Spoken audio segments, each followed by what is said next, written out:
Yo, it's your boy Ancient Albatross here again with the Cypher Unlimited crew. We have our usual suspects of AD or Alpha Dean. We have Spigs18 or Anthony.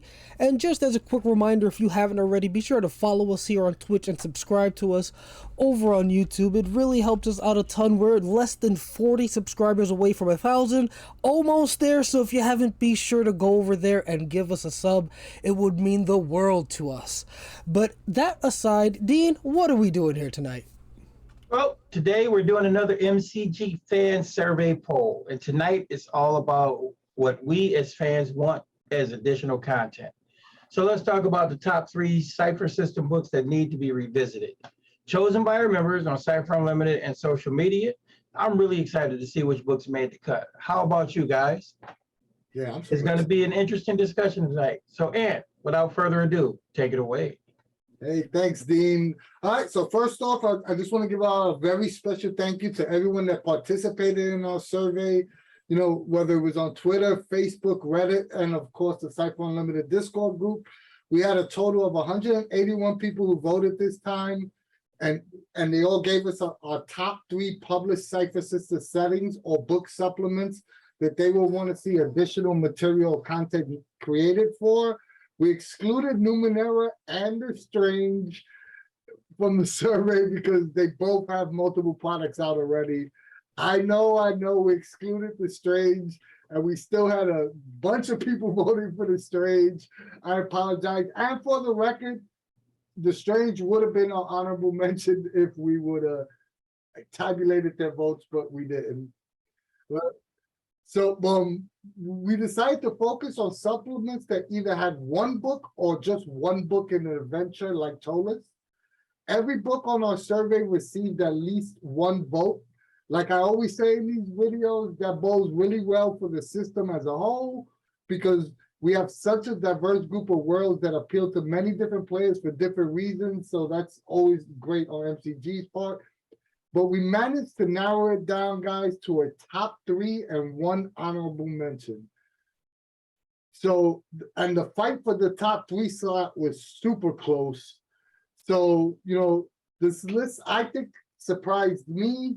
I'm not sure if it surprised the guys, but I think it might surprise some of you. So, as we go over, you know, before we go over our list, I said this earlier, but I excluded The Strange. And I know people are going to give me hate for that, but it is what it is. So let's jump right into it. Al, you want to go straight into our honorable mention? Yeah. So, we're going to go over a couple things as we go over the list here. But yeah, let's dive right in with our honorable mention here, which received... I screwed up the notes. I can mention this part. So, as we go over our list, right, we're going to answer some of these following questions, right? We're going to say, why do we think this book needs additional content? Why is this product so popular? And of course, what should a new book have in it in the first place? I think this is very interesting, top 3. I mean, me personally, I kind of saw this one coming, but these are some of my favorite books as well. But yeah, let's just dive right on in with the honorable mention here. And with the honorable mention, we have, with 30 votes, Stars Are Fire by Bruce Cordell. And yeah, so I'm going to read a little description of what it is for those of you who might not know anything about Stars Are Fire. And yeah, so... At the start of the 24th century, humanity reached out into the solar system, establishing supermassive O'Neill space stations, as well as colonies on the Moon, Mars, hollowed-out asteroids, the satellites of Jupiter and Saturn, and floating cities over the clouds of Venus. Investments into a brand new domain of physics has produced a propulsion system allowing humans to extend our reach to a handful of nearby stars. Just as we seem poised for a golden age of interstellar expansion, millions of miles of old artificial tunnels crisscrossing the moon's core were discovered. However, the discovery of the tunnels coincides with Earth going completely dark and quiet. No one knows why. Ooh. So, yeah, let's dive right in. Why is Stars of Fire so popular? Dean, you want to go? If you were to ask me, the Stars of Fire is so popular is because basically the premise is dope. is really, I mean, the premise of the setting itself, you know, is just really, really cool. On top of the fact that this is one of the toolkit books that just allows you to, you know, build whatever type of sci-fi game you want, as far as a more hardcore sci-fi. You know, it brings all of those ideas and concepts to the forefront. I think it's so popular because it's the only sci-fi, not sci-fantasy, but just traditional sci-fi in the whole MCG universe. So if you want to play sci-fi, or if you have any idea of anything close to either hard science fiction or, you know, fantasy science fiction in space with spaceships, this is a must-have book for you. So I could definitely see why it's, you know, I could definitely see why it was the honorable mention, and definitely can see why it would definitely fit in the top 5 at least. Yeah, most definitely. Honestly, I guess I'm surprised it wasn't in the top 3 because you said it perfectly. It's the one like hard sci-fi book we have within Cypher System, and people love that genre. So yeah, I'm not surprised to see it in the top 4, which is essentially what we're doing. Yeah, it's a very solid book. Has a lot of good options in it. Again, people love that sci-fi genre. And yeah, space. You love space. Everybody loves space. Yeah, and not for nothing, this is something that I didn't realize when it first came out, but this is a book that you actually go to a lot for reference, even when you're not, what you call it, running a hard sci-fi game, because it has a lot of rules in it that are applicable to a ton of other genres. Agreed. You want to answer the next question? I gotta run and close my daughter's door because she's screaming and I can hear it. Well, good thing we can't hear it here. So the next question, Al, I'm going to ask you: why does Stars Are Fire need additional books? Well, quite frankly, I think that this answer is applicable to basically all the entries. When something is good and there's only one of it, you want more of it. That's a simple answer for all of these. But going more specifically with Stars of Fire, people I think want to see more spacecraft options, more adventures. Like the setting's a mini setting, so maybe flesh out the setting a bit more, because I know people do dig the setting quite a bit. There's tons of things they could do with another book. Yeah, Dean, did you answer it? No, go ahead, and I'll take. We're doing additional content now? Yeah, why? Well, you said, why does it need an additional book? Oh, I think Al hit the nail on the head. The setting is very interesting, but it isn't fully fleshed out. And anytime you're dealing with traveling to planets, so you want a more fleshed out, you know, setting beyond what's in the original book. Hands down, they could just do a book only on expanding the setting, and I think people will be happy. And I'm going to add to it in this sense, because, you know, whenever you talk about any of these games, especially when you talk about a sci-fi game, come on, more equipment books, more spacecraft books, more species books, all of these type things are going to come into play, you know, and, you know, I think that's, you know, a huge reason to have additional books, you know. And personally, yeah, that's a perfect lead into the last question we'll ask about this before we move on to our top 3. But what additional content you think will actually be in the book if they made a second book? Well, honestly, I think one of the additional books should literally, you know, something Monte Cook has basically kind of, you know, started doing was like their instant adventures. I would love to see an instant adventure book for Stars Are Fire. I think that would be huge, you know, or a set of adventure seeds, like, you know, the 1-page adventures or something like that. I think that would be huge. I think realistically, if they were to make a product, an additional book, I think they would flesh out the setting. It would make it more like the previous setting books, like Gods of the Fall, Right. etc., where they have a full-on setting with types and all that. I think we'd see that along with a couple of additional rules, like more space stuff. Again, I wouldn't know what that is, but I could see them adding, like, sprinkling maybe 2 or 3 optional rules on top of that setting. And I think realistically, if they were to make another book, we'd see something along those lines. I think we will definitely see a fully fleshed out spacecraft with like full ships, maybe Deck even plans. yeah, maybe even a ship with a full deck plan, you know, like and they could break it down into an armada ship, you know, a personal like freight cruiser, and then you know, a fighter type plane, but fully decked, fully fleshed out.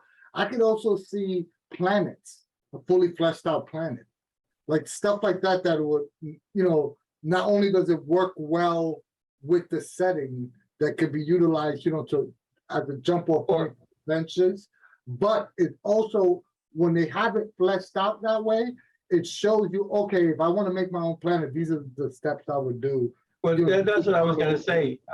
I was gonna say that, like, jumping off of what you were saying, looking at it through the lens of it being another toolkit book. What if they just gave you the tools to build planets? The tool, you know what I'm saying? I'll give you an example of a ship and then give you all the pieces like they do in the Cypher System core book with the foci. You know, I can see it. I would love to see it done that way, you know, keeping the same format of it being a toolkit, but still fleshing out what's there. Yeah, Inland Thorpe, what a great point. Build out an entire planetary system. That would be something I could definitely see. Oh, absolutely. Like if they made it, they made another book. But yeah, this would be exciting. I would love. But once again, I would kind of love any of these setting books to be revisited, to be honest. But I wouldn't be mad if Stars of Fire was in the next Kickstarter. I'll put it that way. I think what I've come to the realization is when we look at these books, these toolkit books, they all have that certain je ne sais quoi. But like you were saying, Stars of Fire is just really special because it really is the only kind of hardcore sci-fi, you know, type deals, you know, something more lines, you know, recreating the things like The Expanse or, you know, Logan's Run or something that's, you know, got a more grounded ideology as opposed to, you know, space magicians and, you know, all that kind of stuff. So yeah, it's pretty cool. I mean, I know this isn't topic, but that is the, like, when that is kind of like a slight negative on the whole toolkit concept is that, and don't get me wrong, I love the concept, the direction MCG goes with, you know, with a micro setting and then a toolkit. You know, the majority of the book is crafting a toolkit in that specific genre. But one of the problems is if the micro setting is super interesting, they leave you wanting more. And you know, let's call a spade a spade a spade. They haven't been revisiting these books. So like you fall in love with the Revel, and then you kind of get disheartened because you probably feel like I'm never going to see the rest of the setting again because, you know, they built you the toolkit. I don't know if that makes any sense, but I mean, it depends on the person. I mean, I know me as an individual, I truly adore how my MCG does all of their stuff. And we have this discussion all the time in the sense that even like when you look at, you know, settings like The Strange or you look at Numenera, they're really massive. Yeah, they're massive. There's a lot of stuff, but there's still so much open space for you to build it. And that's my thing. I like to build. I like to, you know, build within. So yeah, I agree with you, but I don't think you're the majority of consumers. Oh no, I'm not saying I am. I'm not saying that I am. I'm saying I get exactly what you're saying, but I'm saying I'm just defending it on the other side. I'm being the heads to your tails. You know. So anyway, I would love another one of these books, and yes, maybe we should do a video on that because I think that's actually an interesting discussion, and I'm curious to see where people will fall on, you know, whether they want a fully fleshed out setting in all these, toolkit books. So who wants to do number 3 on our list? Who wants to do number 3? I'll take it. Why not? Hey, what the hell, right? Number 3 on the list, again, not surprising. Well, actually, this one is surprising to me, but then again, I guess it's not. And that would be Ptolus, City by the Spire, written by Monte Cook. The blurb for Ptolus is welcome to How many Ptolus. votes did it get? Oh, I'm sorry, 32 votes. You got 32 votes. They got 32 like votes. 10 of these top 10 videos, and Dean always forgets to vote. 32 votes, But again, the blurb that we have for that is welcome to Ptolus, a city of mysteries, secrets, and dark histories. Ptolus lies forever in the shadow of a towering stone spire reaching impossibly high into the sky, an enigma and a reminder of an evil long past. And it sits atop a seemingly endless network of ancient dungeons that draw adventurers from all corners of the empire, an immersive world. Ptolus isn't just big, it's alive. It's a place you can inhabit and a place with an atmosphere you feel. It's fantastic with page after page of amazing sights and ideas. It's dynamic throughout. Throughout Ptolus, wheels are in motion and new discoveries are being unearthed, but the story is yet to be told, and Ptolus is set to make your story. So the first question, guys, why is Ptolus so popular? I can answer that one real. Oh, what'd you say, Ed? Because it's freaking Ptolus. Yeah, that's basically what I was going to say. So again, I wasn't there for the original one, but as soon as this one was announced, the new one, everybody just blew up about it. And I was like, whoa, I did not know that there was this monster of a tome that's about one giant city, and people love it. People love it. So I'm not surprised at all to see it here. And yeah, that's why it's so popular. Monte Cook did an amazing job the first time around, and people were basically desperate to see it in Cypher System. Yeah. Right. I'll go then. You can finish it, Dean. But Yep. First thing I'm gonna say, everybody in chat is shocked that this is number 3 on the list. And I agree with them. I thought it was going to be higher. Even though I didn't vote, this wasn't in my top 3. I was expecting this to be 1 or 2 on the list, just off the how much I know people love Ptolus. But to me, why it's so popular is because it hits like 2 fronts, right? It has the nostalgic value for all the old grognards like me and Dean that remember this setting from our youth. Right, so you already had all the older gamers saying, "Oh, freaking Ptolus is coming back! That rocks!" I want to get Ptolus, and then it captured the imagination of all the newer Cypher fans because there was nothing like it in 5e or Cypher. You know what I mean? The setting is so rich that you essentially have so much information in this one book. It kind of blows you away. So there's a reason why Ptolus is so beloved, and it's well deserved. It's just a phenomenal setting. But I was shocked that this wasn't 2, to be honest. And and actually, I'm not shocked that it wasn't. Honestly, I am kind of shocked that it's on the list at all, because Ptolus is so massive. It doesn't really need anything else. I mean, yeah. I will say this: out of all the votes, because I calculated all the votes, right? Ptolus was the one book that not only did people vote for it, they took the time to explain out to me what additional content. No. Don't get me everyone wrong. else would put. Hold on, sorry. Everyone else would put. I'm voting for, Stay Alive, God Forsaken, and Ptolus because blah blah blah. No, and I get that. Don't get me wrong. I understand it, and I get what other things people might, but to me, it's the one book on the list. It's the one thing that they really have. It's so much content already. You're never gonna, you can play in this freaking book for 10 years and not exhaust the content. So D, I'm gonna answer that question when we get to what additional Oh, content. no, listen, Anthony, I know the additional books that can be made. Don't get me wrong. It's not I'm not- additional books, it's one more book, additional content. Additional books, content, whatever. I understand that. I get that. But what I'm saying is, it really 6 of one, half dozen of the other. But that's just me. I mean, and don't get me wrong, because I love Ptolus. You know I did. You remember I lost my shit when it was announced, and then it was like it's gonna be 5e. And it's like, oh my god, I was stoked. But hey, it is what it is. It's a great book. Great fucking time on the Ptolus. It's a great book. I mean, and that's what I'm saying. You're like revisiting Ptolus. You hardly ever revisit it. Something. Yeah. This is my third go around with Ptolus, and Dean, you never see. There's only 2 settings in the last like 5 years that I keep on going back to. Settings in particular, I like to do my own stuff. Yeah. And this, I'm going back for a third dance with this. You know what I mean? So you know how I feel about Ptolus.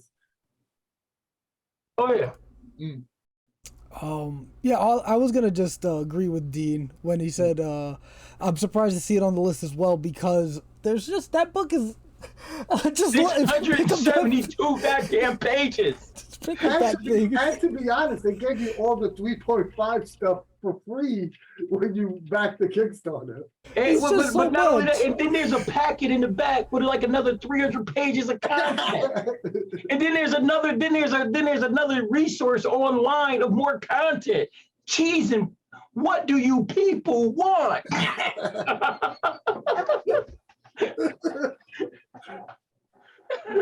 That should be a t-shirt, Ptolus, and in the back it says, what more do you people want? Exactly. Oh man. I mean, they give you a book that's written like a damn travel guide. How much easier is it to immerse yourself into the city? And then you got the warrens underneath, and then you got the spire. And what is there? What, 3-4 adventures that they've given us already? So we could just jump into like, why does it need an additional book? Everything you named, right? Like you named Under the City. A lot of that stuff was fleshed out in the 3.5 books, but not the big fat daddy book, the Cypher book. So that's one of the stuff that they will want. And the one thing I can honestly tell you that came up a lot in every vote, what everybody really wanted in Ptolus that isn't in there is what's outside the city. I've had at least 15 out of the 30 votes. Everyone said they wanted a book on what's outside of the city of Ptolus. Whatever you put out there. This guy. I would never hire Dean as my marketing manager. But yeah, that is an excellent why we need an additional book outside of Ptolus. Yeah, Just I mean, simply put. literally, if you just go to our Facebook group or go to our Twitter feed, anytime somebody votes out of Ptolus, they always want, I want to see Ptolus. What's outside of Ptolus? You know? Oh man, yeah, that would definitely be some great additional content. You could run. You have about 10 years worth of adventuring, maybe 20, with that one book alone. You technically, I'm just pulling Dee's leg, but he's actually right. You technically don't need another book. I'm just telling you what.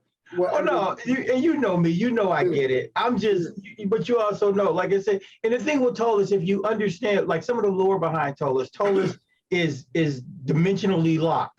It's one of those places, once you get there, you can't go back. So you can literally use Ptolus as a nexus city. I mean, there's so many ways that you can build it out. So what's outside of Ptolus is kind of whatever you put out there. He kind of built it that way for you. Mm. Yeah, but I don't blame people for wanting it fleshed out. Make it easier for them. Oh, I don't blame anybody for wanting it. No, I mean, come on.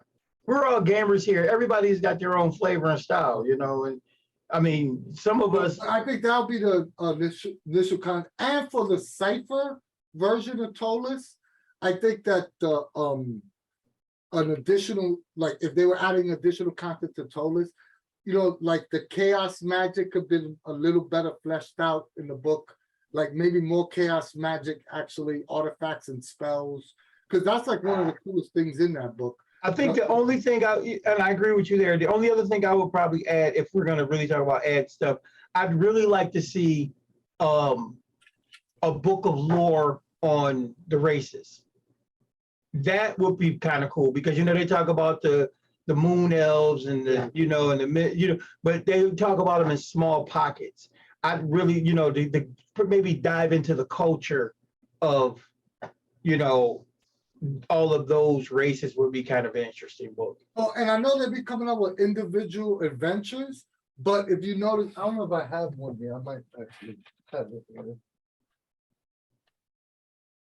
But the adventures that did come out, there were no tier 1 adventures too. So 10, like the instant adventures for Ptolus would be freaking awesome, with some tier 1 adventures, like 2 tier 1s, 2 tier 2s, and so forth.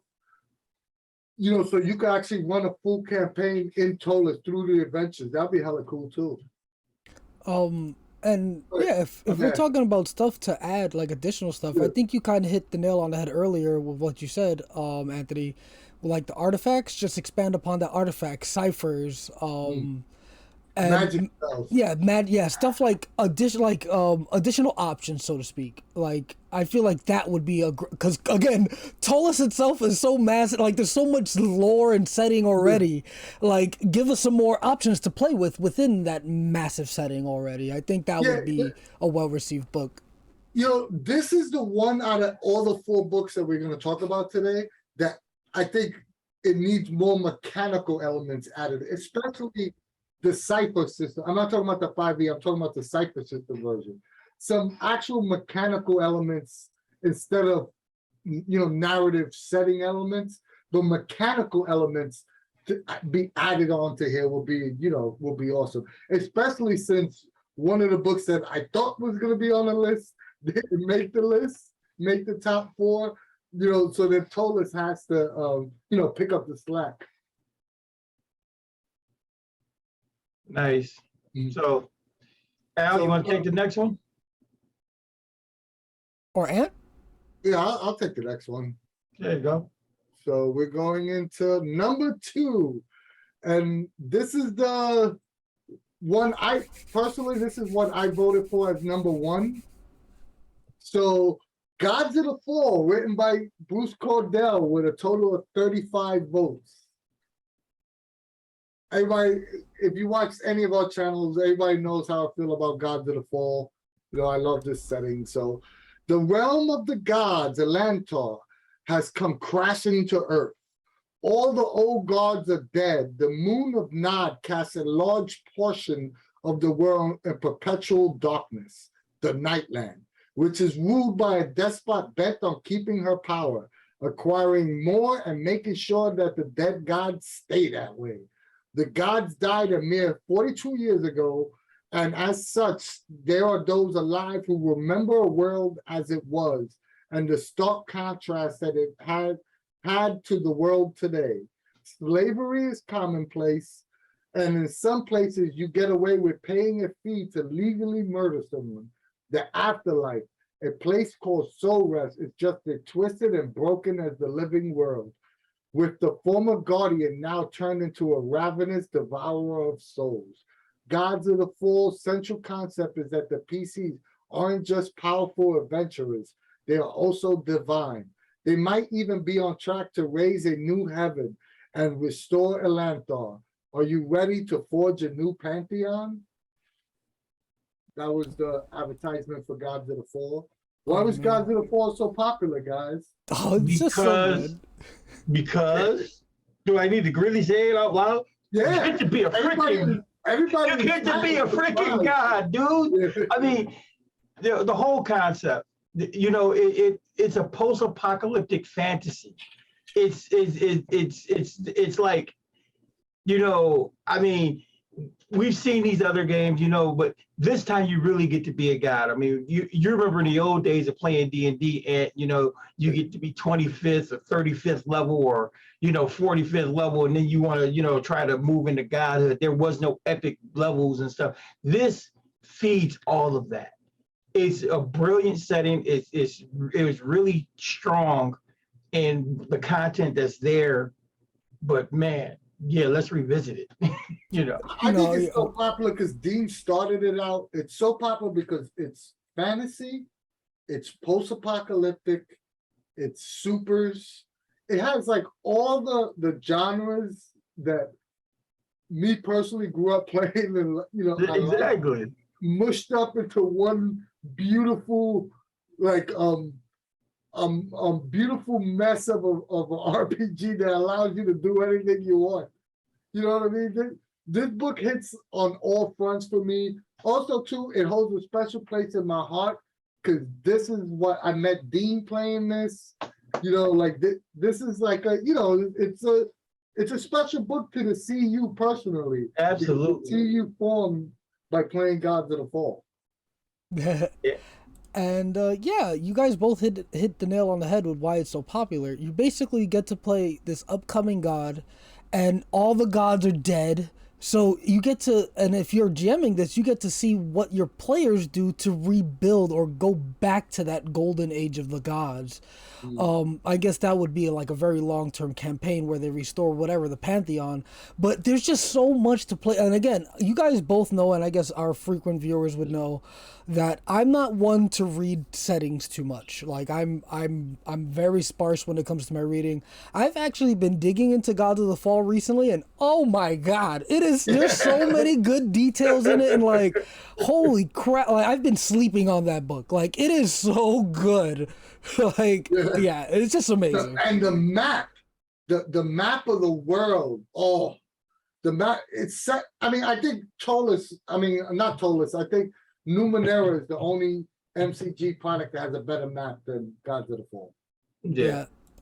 Map is gorgeous. Oh my, it's everything about the book. Everything about it is gorgeous. The artwork is so evocative, you know, and that's the other thing I really dug about it too. If you really think about it, another thing it did was it brought a purer fantasy. It does not feel as if it's Western fantasy. It just feels like it's a fantasy. And I really dig that aspect as well. You know, I don't get the Western typicalities, you know, the Victorian feel or whatever you want to call it. It just works on so many levels, you know, in that respect. The first question, you know, just to answer why is Gods of the Fall so popular, this surprised me because I didn't think Gods of the Fall was popular at all. It was number one on my list, but I rarely see anyone talking about Gods of the Fall, and that annoys the crap out of me because I think it's one of the better setting books. But like, it never, like anytime someone, it never gets the love it deserves. So I was really shocked that it was number two on this list. That really shocked me. Okay, so next question. Why does this book need more? There's a ton of, one thing is that this is one of the few books that the foci and the descriptors kind of only work well in this setting due to the use of divine shifts and whatnot. So this book needs a ton of more fleshed out foci, more descriptors, because this is one of the books that, yeah, you could take out foci and descriptor out of this book and put it in a traditional fantasy setting, but it takes some work. You're gonna have to do some editing. So this, you know, this needs, like, it needs more foci and descriptors because there's a ton of other gods you could play. You know, like, you know, revisited gods, you know, reforming on the plane, on the plane. You need more god powers, yeah. Exactly. So that would be the main reason why I think it needs more. I would say that it also needs on top. I guess this is kind of the same realm, the Pantheon powers, but power shifts have changed quite a bit since this book came out. Like with the with the additional stuff they put in the revised book, with especially with the stuff they put in Claim the Sky, like all those power shifts would work perfectly for something like Gods of the Fall. Like all the And new stuff they divine put in there. power stunts needs Yes. to be added. Right. So we need to have divine. Yeah, all of that will work well. Divine Real stunts. quick, hey, divine stunts. Real quick, Shinobi 233. No, Gods of the Fall did not come out the same year as Numenera. Numenera came out 2013. This book came out 2016. This was the Worlds of the Cypher System. This was after the Cypher System rulebook was released. So just to clear that up, so there's no confusion. Good to know. The original side, not the revised side, the original Cypher System rulebook. Yes. Right, the original Cypher System rulebook, not the revised. That's also a great point, that this is one of the books that were from the original, so it kind of needs to be cleaned up to go along with revised anyway. I think all the Worlds of the Cypher System books should get a revision just for that reason alone. But And also, another thing too, my favorite part of Gods of the Fall, even though funny enough, I never really based my adventures in it, is the Nightlands. But the Nightlands is so freaking awesome. It's the Las Vegas of fantasy. Fantasy. It's the world of debauchery, and it's such a beautiful, beautiful, portion of the book that I would just read a whole book based on the Nightlands, to be honest. I would agree. I tend to agree. When we start talking about additional content that should be there, it'll be one time you'll hear me go, even though there's a lot of stuff in the book, I want more. I want more of I want more of what's on that map. I would love to see,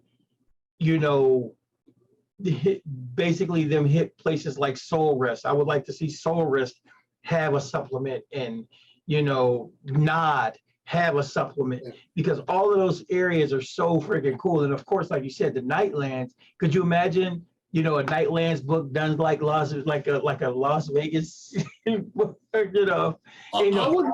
would just, what'd be cool if Bruce could write a novel of like a bounty hunter in the Nightlands, or even not even just Bruce write a novel in the Gods of the Fall setting. That'd be awesome too. Bruce, you heard it here first. We need a novel. We would love a Nightlands novel, please. We'd all buy it. Yeah. But I think realistically, if they made another book, I think we'd see a more cleaned up version, like fixing up wordings and adding new power shifts. Power shifts. Divine shifts. Divine shifts. That's the proper term for this book. I think we see additional divine shifts and maybe a tweaking of the types. Yeah. But yeah, I think anything would be good. No, you're absolutely right. The types need to be totally adjusted too, because they don't need you don't get the choices at tier 3 and tiers. You don't get the choices that you get from the revival edition either. Right. Yeah. And I think they've kind of, since the Worlds of the Cypher System books, they've actually kind of revamped their approach to character types in general. If you look at how types are built. So yeah, it would really be nice to see the types get a heavy overhaul as well. Because the types are pretty doggone unique though. The types really work well. Yeah, I would just love to see more, but like if there's additional content, more creatures. I absolutely want to see the setting, the actual map fleshed out a little more, the area, more ciphers, more. I just want more of everything. This was my number one vote. So I'll just be happy with anything. Just give me anything. Yeah, Gods of the Fall is one of those books that is definitely a sweet spot for all of us. Yeah. So yeah, I was shocked this was number 2, but now we'll let Al do number 1. This is I don't think this was a surprise to anyone, but how much it won by was a huge surprise. Remember, guys, the last one had 30-something votes. So, Al, do you want to say what number 1 is? I'll be a little more specific with the comparison. So, number 2, Gods of the Fall, had 35 votes. Remember that. And our number 1, which again, no surprise to anyone, Predation had... Wait, where's my notes? Damn. It had 95 votes. 60 votes more than Gods of the Fall. And for those of you who haven't checked it out yet, here's the link. Yeah, again, no surprise that it's #1, but let's read a little bit about it here. Oh, hold and on, then before you even do that, it had 95 votes, and we only had a total of 181 people that voted. So that means that more than half of everyone that voted had this in their top 3. Yeah, very indicative of how popular it is. It is an amazing book and definitely deserves more. But yeah, let's dive into the description here. You'll want the help and companionship. Wait, that feels like it's out of place. I'm just going to read it how you put it. You'll want the help and companionship as you explore the dangerous wilds of the Cretaceous Grivak. A mega corporation from the future known as Sati starts sending people to the late Cretaceous period. But time travel suddenly stopped working. Those commuters are stranded in the past with dangerous predators, no access to future technology, and as the colony was settled from the future, everyone knows that an asteroid heading for Earth would cause an unavoidable cataclysm. Predation is set about a century after the last commute. There are some very old commuters still alive, but the player characters are likely 3rd generation. The dinosaurs aren't just there for scenery or as monsters to be killed. The commuters learned how to domesticate dinosaurs, so each PC has a pet, usually a dinosaur. The player, however, does not control the companion. It is controlled by another player, and the rules treat the companion as a player character with its own personality. So yeah, why is it so popular? Again, I'm gonna just say real simple. Lasers, technology, dinosaurs, and you get to play a dinosaur. What the hell? Yeah, once again, it was so popular because it falls into there's nothing in Cypher System remotely close to this game. This is entirely, it's in a league of its own. I mean, honestly, there's really not even that much out there in the role-playing world kind of like this. Yeah.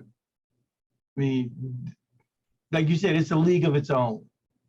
Yeah, I could definitely see why it was so popular. And this is one of those games that when you get it at the table and actually play, it is freaking so much fun. Because not only do you play your own character, you get to control someone else's dino, which changes the entire dynamic of a role-playing game. Because you could screw with your friends. This is a game that just makes everybody happy. Right? I mean, you don't need a great GM to run this, because the way it's designed with people controlling 2 characters and controlling a character that's directly related to another person at the table, it just changes the entire dynamic of the table. Absolutely fun to play. One of the coolest aspects of it is that there is the companion mechanic. And when you think about it, you make your companion, you build your companion, you write it out, but then your buddy at the table gets to interpret your creation. That's like so cool. I mean, like the one game we played, and I think it was you, Anthony, playing my miniature T-Rex, Biggie Smalls. It was great. I had a 10-foot tall, 10-foot tall Tyrannosaurus Rex, and we called him Biggie Smalls. It was hilarious. But it's just that aspect is so cool because, again, like I said, you get to flesh out an idea of a personality, but then your buddy at the table gets to interpret it, and you've got to respond to that, and it just, I think it really pushes the envelope for the role play and fun at the table. Yeah, I got a funny story about this. At Gen Con a couple of years ago, I was running the Predation demo at the booth, right? And there was a family that came, and it was a mother, a father, and there was actually a mother, a father, and 2 daughters. And so they all sat down and played. They all had their characters, and the mother had this. I forgot what dino she had, but I want to say she had a raptor or something like that, like a velociraptor type character. And the daughter, her younger, the youngest daughter that was in the group was playing the mother's dino. And the youngest daughter, she couldn't have been more than 9 or 10. She was playing the mother's dino that she wanted to eat everything the party had, right? So like as soon as the game started, she was like, "Oh, my dino is going in everybody's bag while they investigated." Because you remember it was like some pterodactyl scene they were investigating. So she had the dino go in and eat all their supplies, like everything. And the mother was like, "Oh, I wouldn't want my dino to do it." I just looked at the little girl. Is he do? And she named him Wiley. And then I was like, "Is Wiley gonna do that?" And she was like, "Yeah." It was so hilarious. That's amazing. You know? And it just, like those little moments, in Predation, it's so funny because you have no control over what your dino is doing. And as long as the player isn't being malicious, I just thought it was funny and everyone had a great time.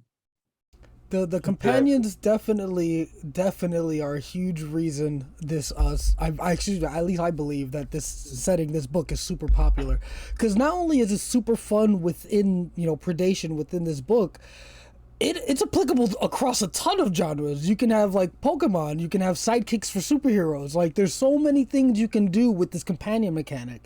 It's just stellar. And again, like you guys both said, the setting is super fun. The role playing that changes that dynamic so much with the companion.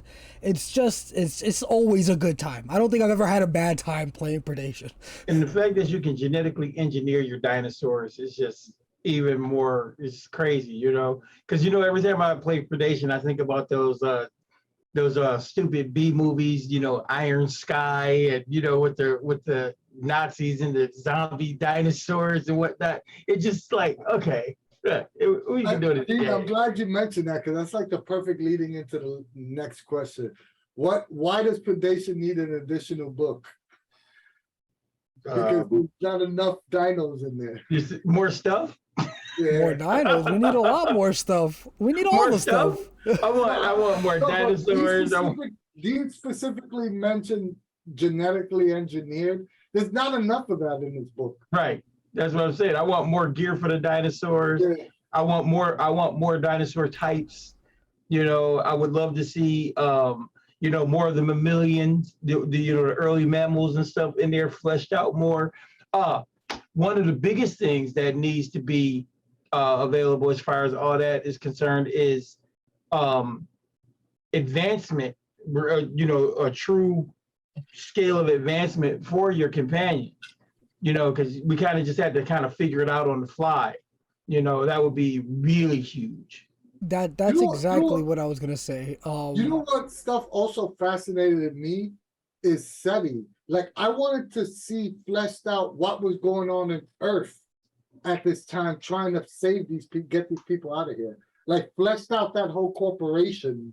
Like I know they explained it somewhat, but like I'm always thinking, why they're not sending more people over? Why they stopped sending people? Yeah. I would like to see a wider fleshing out of the factions, the butterflies and all of that, would be really cool to see. The possibilities with this setting were endless, and I mean, a couple of more books would be nice. And I could definitely see an adventure book on the time period when the actual meteor hits. That would be cool. And you know what else? And we really can't. You really can't, deny it. Come on, they got a whole area in there called Appalachia, and now we got old guys of Appalachia coming out. Come on now, we gotta establish the old gods in the Cretaceous period as well. It's funny, Shanna Germain is writing that book as well. I know, that's what I'm saying. Bro, you just said that and I had to take my glasses off. That's an amazing idea. Oh my God. Would that not be great? Oh my God. That's incredible. That's the book I want to see now. Old Gods of Appalachia Predation edition. The Predation edition.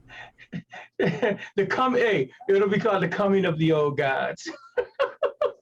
And that's what's on the meteor. That's the meteor.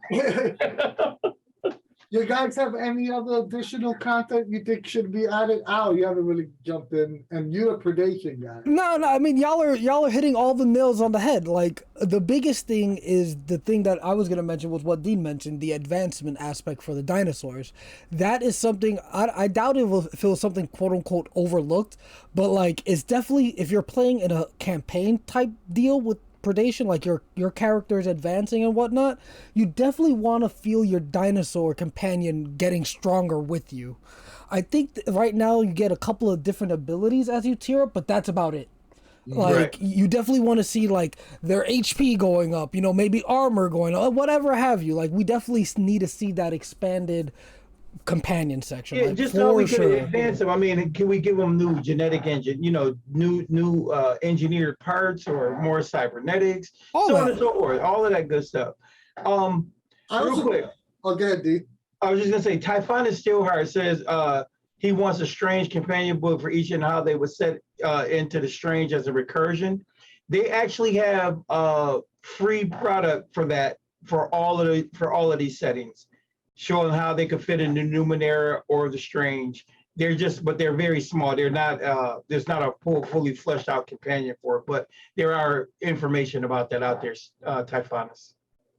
Only for the original 3, because that's a Right. That's what I'm saying for the original 3. That's what I'm talking yeah, about. yeah, it was a pre-revised. You know what? Just hearing your guy, this out of all the books needs his own bestiary. Yes. Hands down, I would buy a predation bestiary in a heartbeat. Just give me a predation bestiary.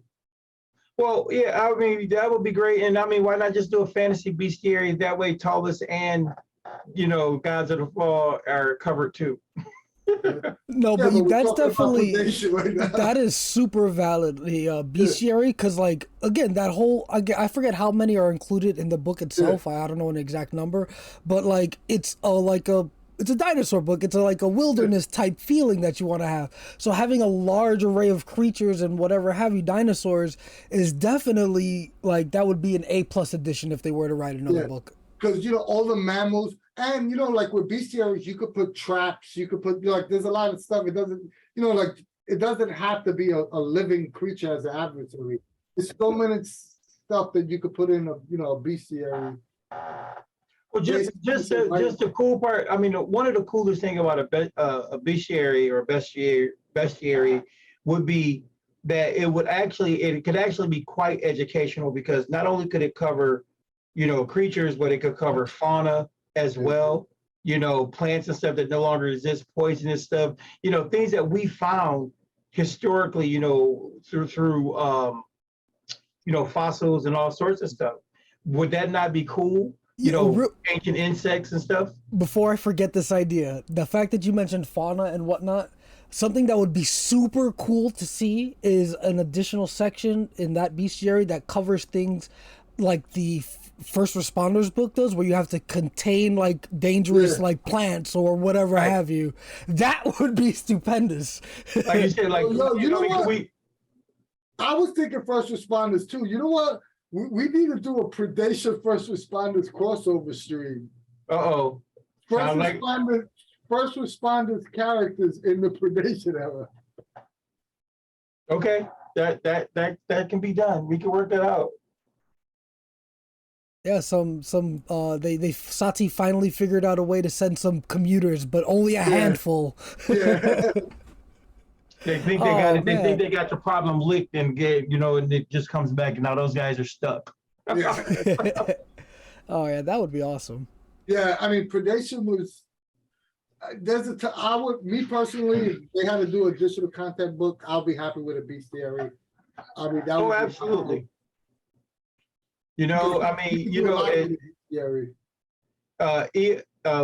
Elotier or OR or 0R, the evasive Cypher bestiary. Yes, exactly. That could be done. Why not do the Cypher bestiary and just have a section for each of the original those settings? Gods of the Fall, Predation. Have a section. That would be pretty cool. Oh yeah, that's another great point too. Is they could do a thing with a dinosaur sort of Jurassic Park style. The dinosaurs come back to modern time. Right. They fix the time machine. That'd be and that's a whole new Predation book on its own. Well, think of it this way. I would look at it as if it was the evolution. What if now we're in an alternate world because things evolved, and what if, the people went underground and took their dinosaurs and then, came out after the meteor hit. Now you got these new dinosaurs. It's a whole different world, but set in the here and now. That could be crazy. Godfrey wrote companion rules for Clifford the Big Red Dog one-shot short. That'd be awesome.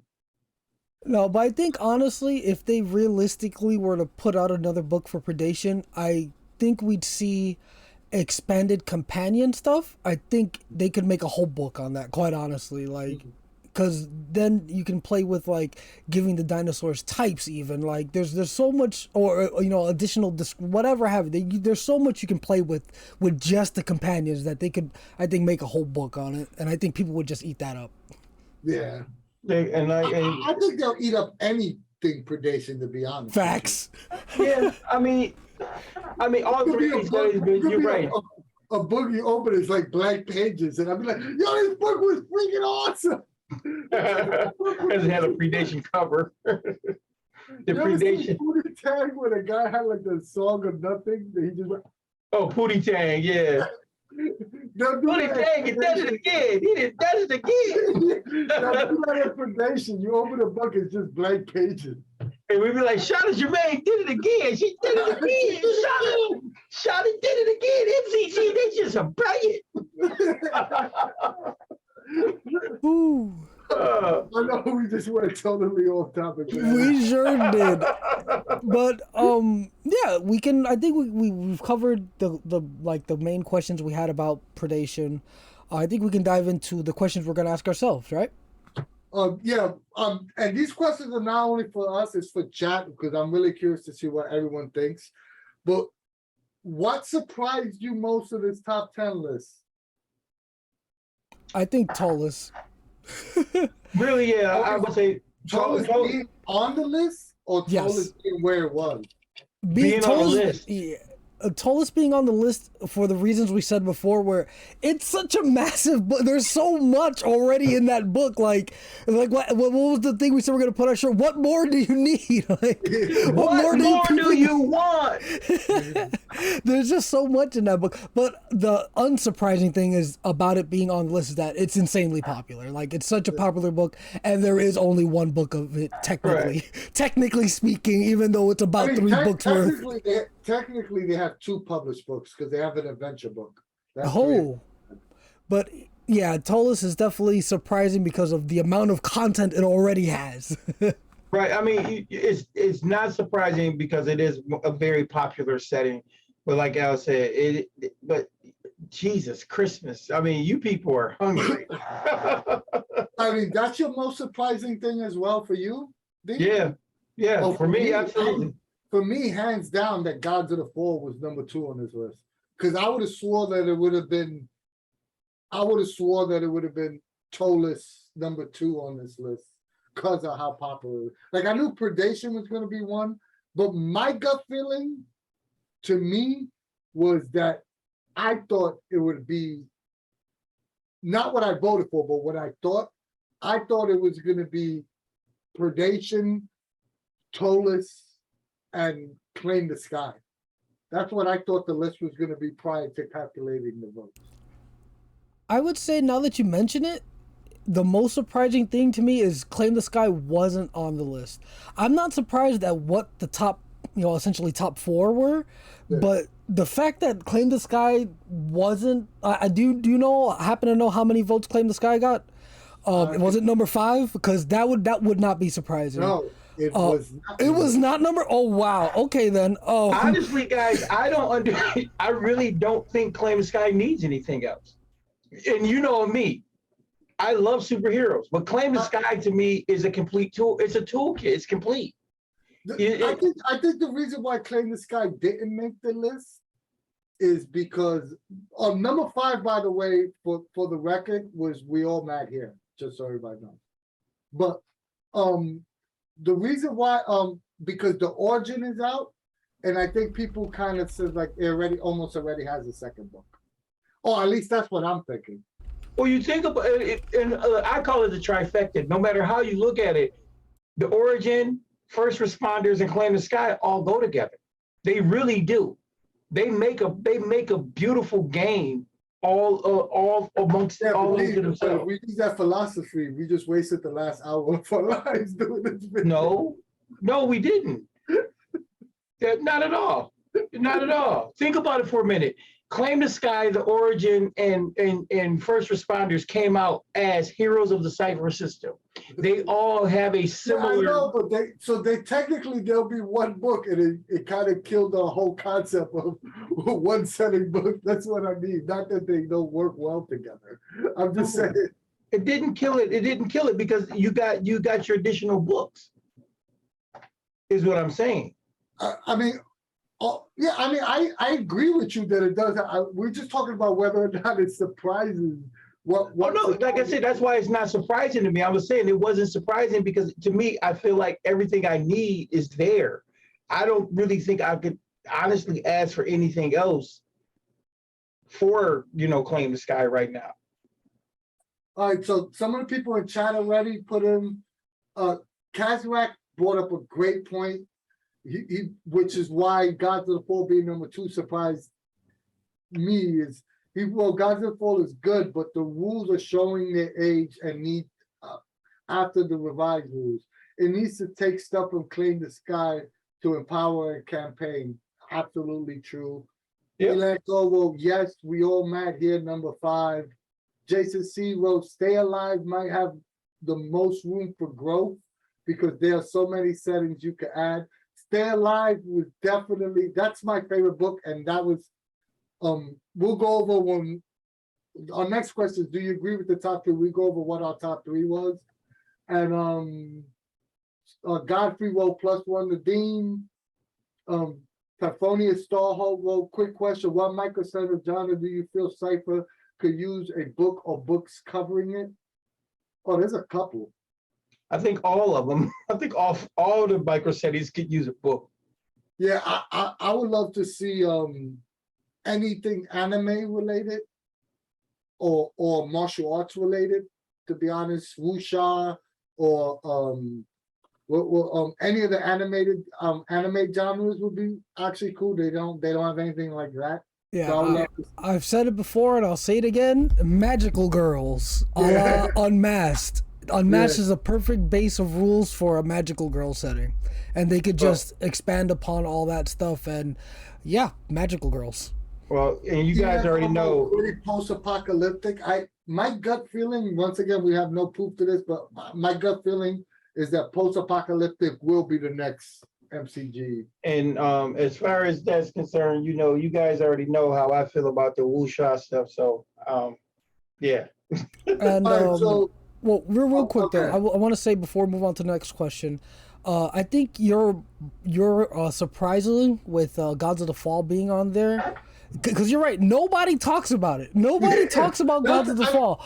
Yeah. But it's such a good rich setting that it wasn't surprising to me to see it on there. But the fact that nobody talks about it is the surprising part. And it was number 2 on the list. Yes. And okay. Our next question is, do you agree with the top 3? Before we answer those questions, let's say what our top 3s were. Is that cool? Sure. Yeah. I got to start off. Oh, you'll start off? No, you start off, Al. So my top 3, and in order, was Predation, Gods of the Fall, and last, Tidal Blades. Because I love that. If you have not picked up and read Tidal Blades, oh my god, it is really good.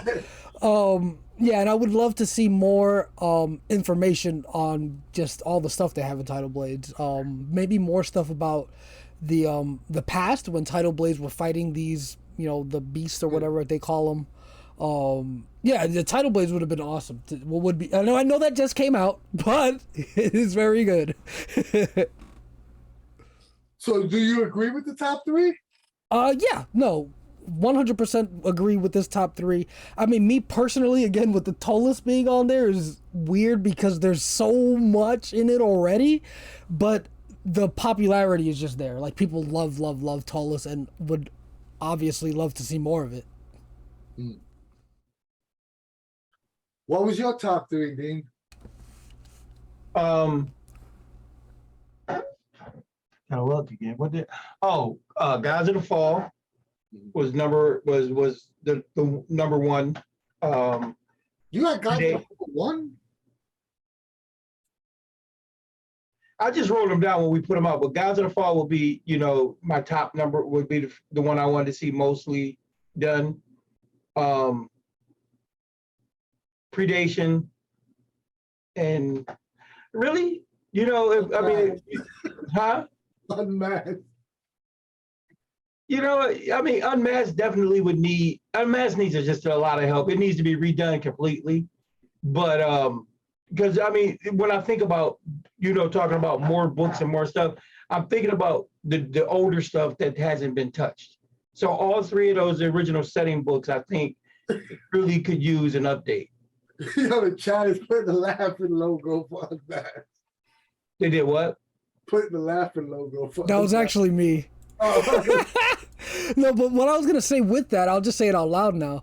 I think with Unmasked, the reason that wasn't on the list, or again, I think it only got one vote, which was from Dean.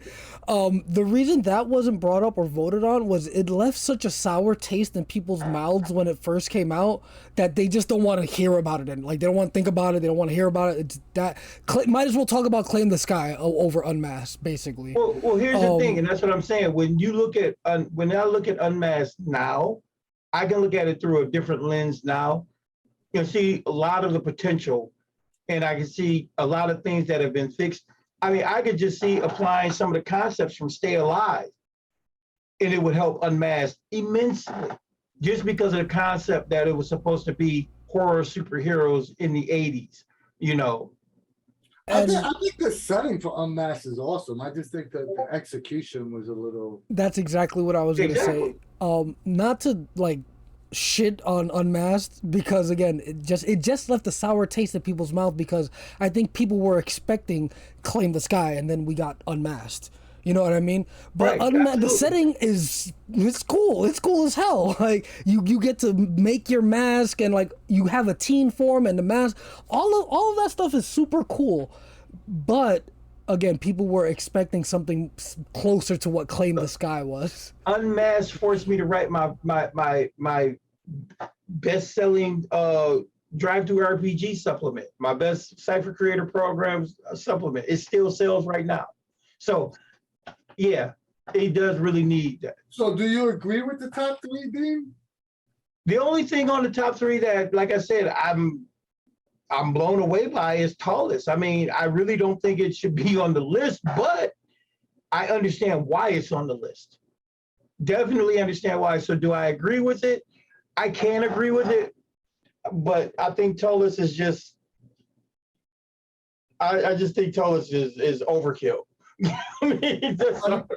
My top three was one, I had Gods of the Fall, two, I had Stay Alive, and three, I had Predation.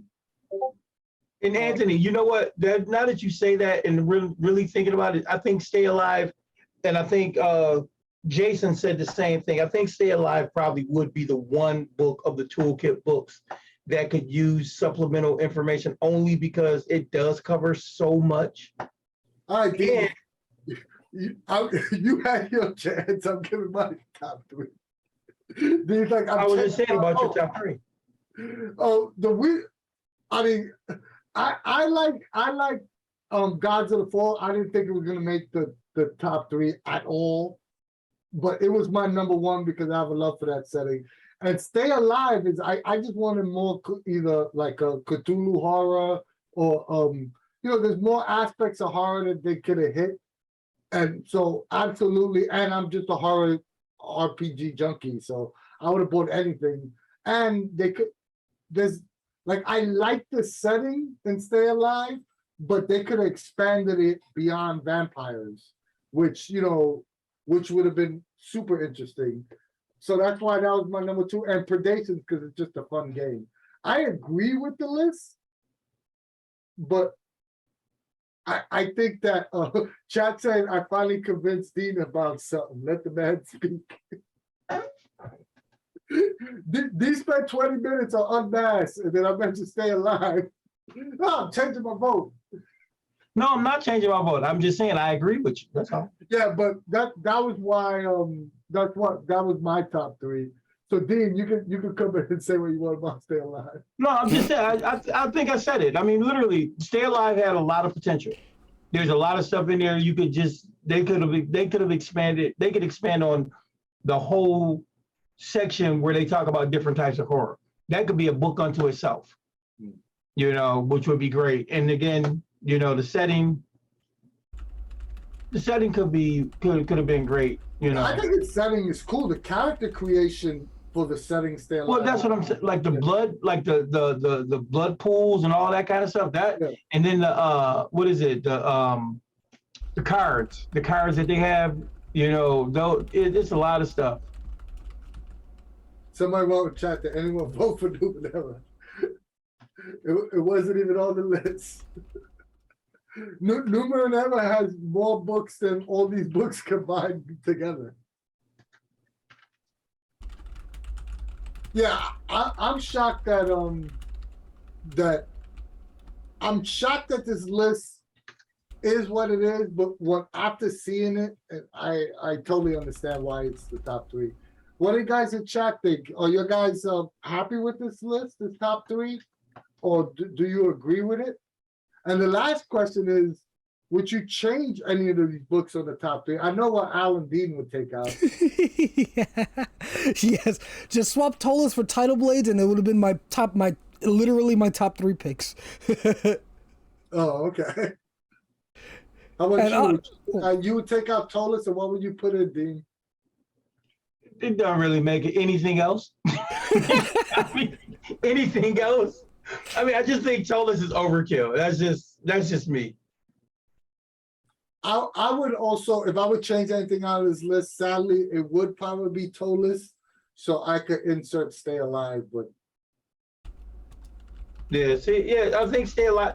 I think Stay Alive will probably be the best choice just overall for everybody out there. You know, for everything that it offers. yeah. What about you, Some Aaron? people say swap out Ptolus for Stay Alive. Even though I fully understand why Ptolus is on this list, but if we were saying what desperately needs another book, off the top of my head, Ptolus wouldn't be one of the books to be like, oh, it doesn't need. It doesn't need anything. People just love it. That's what I'm saying. And that's just, I mean, come on. I mean, like Al said, that book, you need a carrying case with wheels to roll it around. That's like a rich man saying, I need another Ferrari. You know? Right. Yeah, there you go. Good analogy, yeah. Good analogy. But yeah, if we're talking about it a little more seriously, for me, Tidal Blades would have been third, and then the additional book I wouldn't want to say. I know I mentioned like seeing into the past before, how it was before, but if they wanted to expand on this, something in the future of that timeline, maybe bigger monsters appear and they have to start constructing like mechs. Like then we got the mech kaiju dynamic going on, which would be fantastic. There's technology in the setting. I could see them like it fits in my mind very well. Mechs versus kaiju in Tidal Blades, and that would be an awesome book to see. You just love Tidal Blades. It's awesome. It's so good. It's so good. Tidal Blades got a lot of votes too. I believe it. I mean, what I find crazy is like everybody wants more stuff for Tidal Blades, and people haven't even really played Tidal Blades. It's been out, what, 2 weeks, and you want more already? I will say that I already have a one-shot planned. I gotta mainline it. I got ideas for a one-shot already, so don't. I know we're on the way there. Al, you're supposed to be. Al, we're waiting for you to let us know so we can play it. You know. Soon, I have the idea in place. I just gotta do some other things. I 100% feel Dean on this one. I guarantee you, half the people on the server that be saying, Tyler haven't finished reading the book yet. This guy right here. I mean, it's 2 weeks. I mean, come on. I mean, and Al, we know you read like a snail, and we understand it. Title Blades is cool as shit. I'm with you. I mean, I got it on my tablet, and I'm like, I go back. I've been looking at it every day at work. I have a question about Title Blades, right? Why did they change warrior to fighter? Does anybody know? I have no idea. And maybe the word just fit better in their lore. We gotta ask Shanna that because I'm still trying to figure that out. It could have been because I've read it a little bit, right? So the title blades are called something warrior. I forget exactly what. There's something warriors, or excuse me, fighters. There's something fighters. That's why they changed warrior to fighter. It's something. And there are some slight tweaks to the fighter versus the warrior if you put them side by side. There are some slight tweaks, but again, you know. I like Jason C. in chat. He said, I want more old gods of Appalachia. It's not even out yet. W. Godfrey 34 says, I still need to get Title Blades to even start reading it. Look at this. See, it's actually a great book. It really is. But Al, everybody hasn't even read the book yet. You want more content. Oh, man. Oh, I totally forgot the Carnival Row book. Oh yeah, Carnival Row was a decent little supplement on the outside. I mean, if that's the case, I mean, we're gonna talk about stuff like that. I mean, there's the guy. It wasn't a full book. Carnival Row was just like 8 pages or something like that. No, it was a little bit more than that, but it wasn't much. I got it over here somewhere. Yeah, I remember downloading it, but I remember like looking through it and there was like nothing. There was like no like abilities or stats. There was nothing really special. They really tried to just capture the TV show. Yeah. You know, and I don't think the show even got another season. The show was okay though. I thought the show was pretty solid, but I'm just saying I don't think it got another season after the first one. All right, guys. So did you agree with this list? Do you think there was anything you should add? I know we all had opinions on it, and it was actually a great conversation. I really enjoyed busting Dean's chops and seeing Al laugh.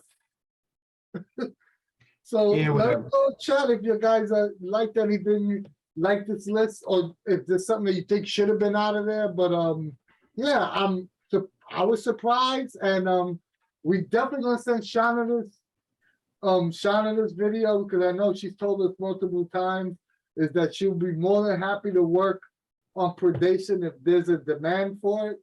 And it freaking looks like, sure as hell looks like there's some sort of demand going on. Yeah, that it does.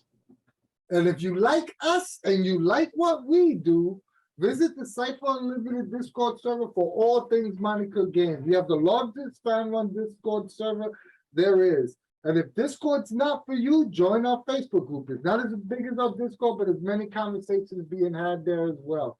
We've always said our videos will always be free, but if you donate a little to Ko-fi, it helps us out with little things like Zoom course. Or visit our online store and pick up some cool Cypher Unlimited merch, like that beautiful shirt Dean got on or this hat I got on. And last but not least, unless I forgot something, we love you guys. And yeah, thank you guys so much for stopping by as usual. It's been a blast. It was a great conversation. Hopefully, and we know Monte Cook Games, the crew, they watch our stuff, so hopefully they take some of this to heart and we see some new stuff for this stuff in the future. That would be fan-freaking-tastic. But yeah, real quick before I sign off here, I just want to let y'all know that starting tomorrow, RPG Stories is going live. And if you don't know anything about it, be sure to check out the link down there. We're going to be promoting them quite a bit the coming month. Kickstarter goes live tomorrow, or today if you're watching this on YouTube. And yeah, definitely check them out. Show them some love. It looks like a fantastic project. Dean, you want to say something? Yeah, just one last thing, people, too. Listen, October 20th through the 23rd, Gamehole Con, Madison, Wisconsin. Cypher Unlimited crew will be there. All the trifecta. We will be there. Be there, come hang out with us. It's going to be a blast, guys. Just wanted to let that thread out there. October 20th through the 23rd. Also, too, so quick thing about RPG stories. We will have a special link, a Cypher Unlimited link that you will be able to go to the Kickstarter and possibly get something going through that link. So we'll appreciate it. If you do go visit, we'll share the link tomorrow as soon as we get it. You know, and it's a total Use our link. VTT. As soon as we get the link, we'll share it out with you guys. Yep, and yeah, if you're watching this on YouTube, hopefully it'll already be down below for you to click. We should be getting that link tomorrow, so yeah. But yeah, that aside, and sorry for the lengthy ramble there about a little quick announcements, but yeah, thank you everyone, and from us at the CU, we will see you later.